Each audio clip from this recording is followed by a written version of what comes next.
Hi friends, ನಾನಿವತ್ತೊಂದು ನಿಮಗೆ ಅತಿ ಸುಲಭವಾಗಿ ಸಖತ್ ಟೇಸ್ಟಿಯಾಗಿರೋಂಥ ಒಂದು ರೆಸಿಪಿನ ತೋರಿಸ್ಕೊಡ್ತಾ ಇದ್ದೀನಿ.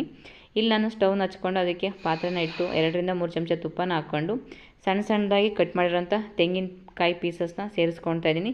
ಟೇಸ್ಟ್ನ ಡಬಲ್ ಮಾಡೋಕ್ಕೆ ಇದೇ ಮೇನ್ ಇಂಗ್ರೀಡಿಯೆಂಟು.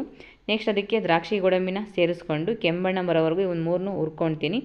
ಅದಕ್ಕೆ ತೊಳೆದು ನೆನೆಸಿಟ್ಟಿರೋಂಥ ಅವಲಕ್ಕಿನ ಸೇರಿಸ್ಕೊಂಡಿದ್ದೀನಿ ಒಂದು ಬೌಲು. ಅದಕ್ಕೆ ಅರ್ಧ ಕಪ್ ನೀರು, 1 ಕಪ್ಪು ಹಾಲನ್ನ ಸೇರಿಸ್ಕೊಂಡು ಹಾಲಿನ ಅಂಶ ಚೆನ್ನಾಗಿ ಹಿಂಗೋವರೆಗೂ ನಾವು ಅದನ್ನ ಕುದಿಸ್ಕೊಬೇಕು. ನೆಕ್ಸ್ಟ್ ಅದಕ್ಕೆ ಶುಂಠಿ ಏಲಕ್ಕಿ ಪೌಡರ್ನ ಸೇರಿಸ್ಕೊಂಡು ಗ್ಯಾಸ್ ಫ್ಲೇಮ್ನ ಆಫ್ ಮಾಡಿ ಪಾಕನ ನಾನು ಬೆಲ್ಲದ ಪಾಕನ ಸೇರಿಸ್ಕೊಳ್ತಾ ಇದ್ದೀನಿ. ನೆಕ್ಸ್ಟ್ ಇಲ್ಲಿ ಒಂದು 5 ನಿಮಿಷ ತಣ್ಣಗಾಗ್ಬಿಟ್ರೆ ಸ್ವೀಟು ರೆಡಿ ಆಗುತ್ತೆ.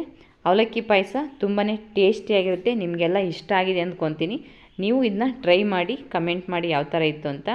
ಸೊ ನನ್ನ ಚಾನಲ್ ಇದೇ ಥರ ಸಪೋರ್ಟ್ ಮಾಡಿ, ವಾಚ್ ಮಾಡಿ. ನನ್ನ ಚಾನಲ್ ಇನ್ನೂ ಯಾರ್ಯಾರು ಹೊಸ್ದಾಗಿ ನೋಡ್ತಿದ್ದಾರೆ ಸಬ್ಸ್ಕ್ರೈಬ್ ಮಾಡ್ಕೊಳ್ಳಿ.